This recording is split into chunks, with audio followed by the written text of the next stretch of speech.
Kurumirira utemi wa miti uria ukoretwo ugithi na mbere bururi-ini, kanjo ya athuri kuma kaunti ya Baringo ni yugite itua riu ria kuhurana na wanangi wa miti tire iganu. Gitumi kinene nĩ thĩna ũrĩa andũ a mwena wa Kabarnet matũnganĩte naguo, mbica ĩno ĩrĩ kĩonereria kĩega kĩa ũrĩa ũthũkangio wa marĩa maturigicĩirie ũcũngĩrĩirie mwena ũyũ gũtuĩka werũ ũtangĩkũra kĩndũ kana kũguna aikari a gũkũ. Mĩtĩ ĩrĩa ĩngĩmaguna kũgucia mbura ĩrĩ makũnia-inĩ ta makara na mĩgogo ya ngũ yetereire agũri yarĩtwo barabara-inĩ.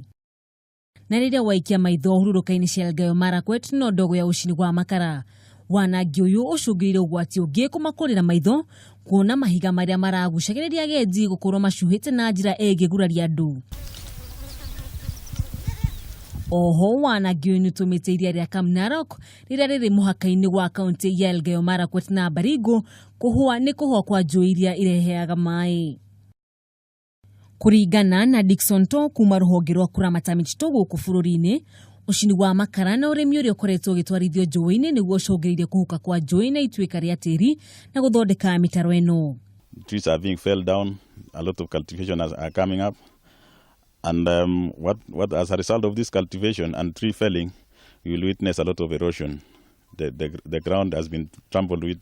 Silas Tochim, ũrĩa niwe ũrũgamĩrĩire kamĩtĩ ya ugethi na marĩa maturigicĩirie mwena ũyũ, nĩarutĩte mũkaana kũrĩ arĩa maracina makara kurima hũgũrũrũ-inĩ cia njũĩ na kũgetha mĩtĩ akiuga maũndũ maya nĩmo mahukĩtie riri wa gĩcigo gĩkĩ.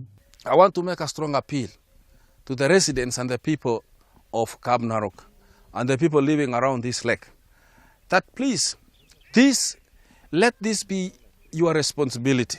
Let it be your duty to preserve this lake. I know you get water from this lake. May you kindly stop the activities which is contributing to the drying of this lake. Rĩu iria rĩrĩ rĩa Kamnarok rĩrorete gũthira, arĩrĩo tu kĩhumo kĩa maĩ kũrĩ aikari a gũkũ, mahiũ mao o ũndũ ũmwe na nyamũ cia gĩthaka. Handũ-inĩ ha Kameme TV, rĩtwa rĩakwa nĩ Wanjũgũ wa Wachira.